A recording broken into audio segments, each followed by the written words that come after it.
आगे बेटा परिवार का वृक्ष है। माधव अपने माता पिता के साथ एक शादी में गया। वहां पर बहुत सारे रिश्तेदारों से मिला। वह सबको नहीं जानता था, मिलते हैं ना हम ऐसे ही। हाँ, वह अपनी माँ के दादा से मिला और पता लगा कि उसकी माँ की दादी जिंदा नहीं है। किसकी माँ? माधव की माँ। उसे यह भी पता लगा कि माँ की दादी माँ अभी जिंदा है और उनकी उम्र 100 साल से भी ज्यादा है। माधव उलझ कर रह गया। वह माँ की दादी की माँ के बारे में भी सोच भी नहीं सकता। मतलब माँ, फिर उसकी दादी, उसकी माँ, इतनी लंबी, तो वो समझ नहीं पा रहा था। इसलिए उसने, उसकी माँ ने ये वृक्ष बनाया है। तो देखो पहली पीढ़ी में ये माधव है। उसके बाद उससे दूसरी पीढ़ी जो होगी उसके मम्मी पापा हैं, है ना बेटा। और अब वो माँ के वहां गया हुआ है, तो इसने सिर्फ माँ वाले ही दिखाए हैं, इधर पापा के नहीं दिखाए हैं बेटा। तो ये माँ की, फिर माँ की माँ और उसके पिता। माधव की माँ है शोभना, और शोभना की माँ और शोभना के पिता। ठीक है। उसके बाद फिर शोभना की माँ के बाद उनके नाना नानी और दादा दादी हो गए ना।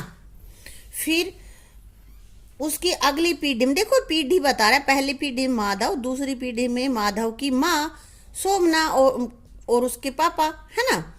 और किसके पापा? माधव के पापा। तीसरी पीढ़ी में शोभना की जो माँ और पापा है, यानी कि माधव के नाना नानी है। ठीक है। फिर चौथी पीढ़ी में कौन हो गए? माधव के पर नाना पर नानी, ये 4 हैं, है ना। फिर उसके बाद 5वीं पीढ़ी में हो गए माधव के पर नाना और पर नानी, ये सारे।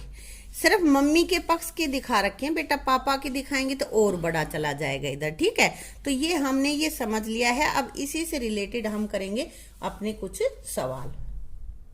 माधव की माँ ने इस चित्र में माधव को उसके परिवार के बारे में समझाने में मदद की।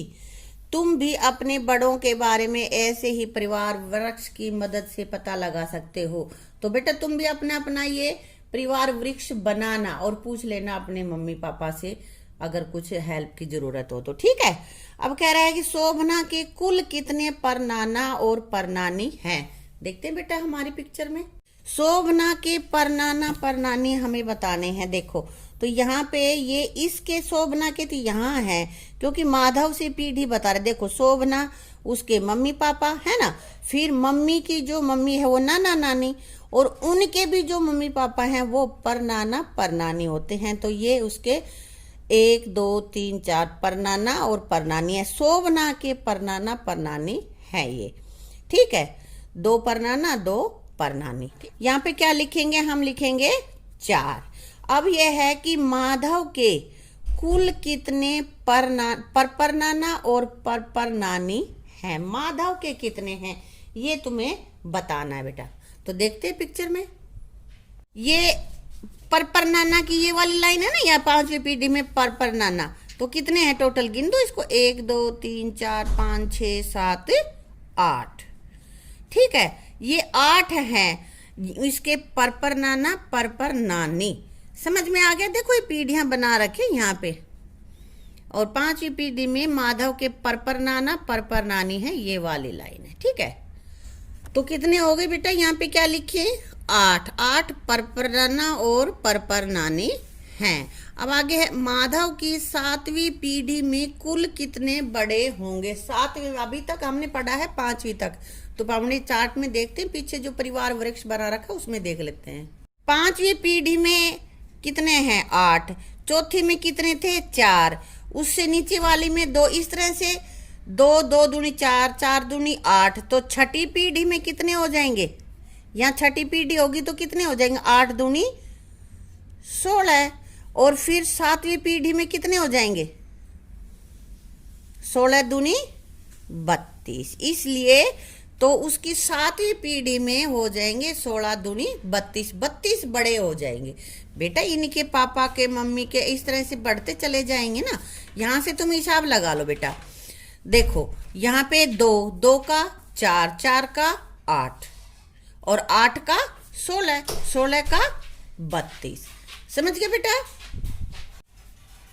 तो यहाँ हम लिख देंगे 32। ठीक है। अगर माधव इस प्रकार परिवार के वृक्ष को बढ़ाए तो किस पीढ़ी में 128 होंगे। तो ये देखेंगे कि देखो ये तो 7वीं पीढ़ी में हो गया, 8वीं में 32 का 8वीं पीढ़ी में कितना हो जाएगा 32 दूनी 64, और 9वीं पीढ़ी में 2 से गुना करते आ रहे हैं ना हम, और यहाँ 64 दूनी 128। ठीक है, 64 को 2 से गुना करेंगे बेटा, तो सभी को 2 से करते आ रहे हैं हम, तो यहाँ पे 128 28 कौन सी पीढ़ी में हो जाएंगे, हमारी 9वीं पीढ़ी में हो जाएंगे बेटा उसकी में। ठीक है, अब आगे है बढ़ते हुए पौधे का चार्ट। अब ये पौधा यहाँ पे बढ़ रहा है, पहले शुरुआत में बोया ही था जब तो 0 सेंटीमीटर था, फिर 4 दिन के बाद हो गए 1.4, 8 दिन में 5.3, 12 दिन में 9.5, 16 दिन में 10.2 और 20 दिन बाद हो गया 10.9। तो इनका अंतर निकाल के देखेंगे कि हर बार कितना अंतर आ रहा है। पहले 0 में और 4 दिन में बढ़ा 1 सेंटीमीटर, 1.4 सेंटीमीटर। ठीक है, और फिर अगले 4 दिनों में कितना बढ़ा, इसमें से ये घटा के देखेंगे। 5.3 में से 1.4 घटाया तो हमारे पास ये बढ़ गया 3.9 सेंटीमीटर, ज्यादा ही बढ़ा ना। फिर 8 के बाद 12, यानी कि अगले 4 दिनों में बढ़ा, ये नीचे वाले में से इसको घटा देंगे, देखो मैंने कर रखा है 4.2 सेंटीमीटर बढ़ा। फिर 12वें दिन से लेकर 16वें दिन तक 4 दिन हुए, उनमें कितना बढ़ा 0.7। फिर 16 से लेकर 20 दिन तक, यानी कि अगले 4 दिनों में कितना बढ़ा, ये भी हमने घटा, इसमें से इसको घटाया तो ये आ गया 0.7 सेंटीमीटर। तो तुमने क्या देखा बेटा, बेटा यही देखा कि पहले ही उसकी ग्रोथ एकदम से बहुत ज्यादा होती है और फिर थोड़ी थोड़ी कम हो जाती है। ठीक है, तो इसके हिसाब से कह रहा है अगले परस्पर बने चार्ट में बिंदु लगाया। उदाहरण के लिए हम चौथे दिन पर लगे बिंदु को देखें। ये तो हमने करके देखा है, इधर आगे इसका चार्ट है उसको देख लेते हैं। ग्राफ में देखते हैं, ये निशान लगा रखे, पहले कुछ भी उसकी लंबाई नहीं थी, 4 दिन के बाद ये यहाँ पे हो गए थे 1.4। देखो 1 पूरा और 4 ये इधर लंबाई दे रखी इसकी। 1 सेंटीमीटर में कितने मिलीमीटर होते हैं, 10 हैं ये। ठीक है, तो 1 सेंटीमीटर और ये 4 की सिधाई में यहाँ। ठीक है, चौथे दिन की बात। फिर 8वें दिन की लाइन पे यहाँ पे दिखा रखा है कितना था ये 5.3। देखो 5 पूरा और 1 2 3 छोटी लाइनें 2 थी यहाँ पे। ठीक है, उसके बाद ये 12 दिन बाद और ये 13 दिन बाद ऐसे ही लगा रखा है। तो ये कह रहा है किन दिनों में पौधे की लंबाई ज्यादा बढ़ी। तो यहाँ हमने अंतर देखा था ना 4.2, तो 12 यहाँ पे दिख भी रहा है वैसे भी। तो ये 12, ये जो 8 से लेकर 12 दिन के बीच में जो 4 दिन हुए ना उनमें ज्यादा बढ़ा, तो यहाँ 8 से 12 लिख दिया हमने। ठीक है, 14वें दिन पौधे की लंबाई कितनी होगी, अंदाजा लगाओ। बेटा 12वें दिन तो इतनी है ना, और 16वें दिन ये है। 12वें दिन तो हमारे पास है 9.5, वो उधर लिखा हुआ है, मैं यहाँ लिख लेती हूँ। और बेटा 16वें दिन है हमारी 10.2। तो इनके बीच का अंतर जब हमने निकाला था तो हमारे पास आया था 0.7। यह मैं करके भी फिर से दिखा देती हूँ। इसमें से 9.5 घटाया तो यह हमारे पास आ गया था 0.7। ठीक है, अब 0.7 का हम आधा ले लेंगे, इसके आधे के बीच में यहां से आ जाएगा ये, है ना। ये देखो 14वां दिन, ये 12वां, ये 13वां, ये 14वां, यहाँ आएगा। इस लाइन के साथ हमें बताना है कितना, तो ये लगभग हमारे आ जाएगी 9.9। तो बेटा देखो ये तो है 10.2 और ये हमारा है कितना है बेटा 9.5, ये वाला है ना। और हमारी आनी है 9.9, यहाँ हमारी डॉट लग जाएगी, ये लिख देंगे 9.9। ठीक है, आ गया समझ में।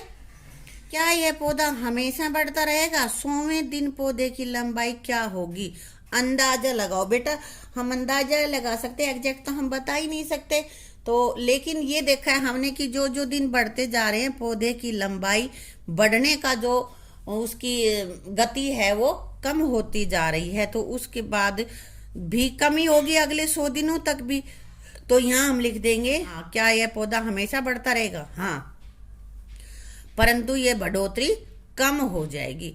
और बेटा 100वें दिन कितनी हो सकती है? 100वें दिन तो कितनी हो जाएगी बेटा? लगभग 20.57 कुछ भी लगा लो आप, अंदाजा ही है हमारा। ये तुम 21 भी लिख सकते हो, 19 भी लिख सकते हो, और भाई 20 भी लिख सकते हो, कुछ भी लिख लो चाहिए, ठीक है। इतने सेंटीमीटर होगी, ये तुम्हें अंदाजा ही लगाना है। तो बेटा इसी के साथ ही लेसन हमारा कंप्लीट हो जाता है। और इसकी दोनों वीडियोज को देख के तुम इसको अच्छे से पूरा कर लेना इसको, ठीक है। Thank you.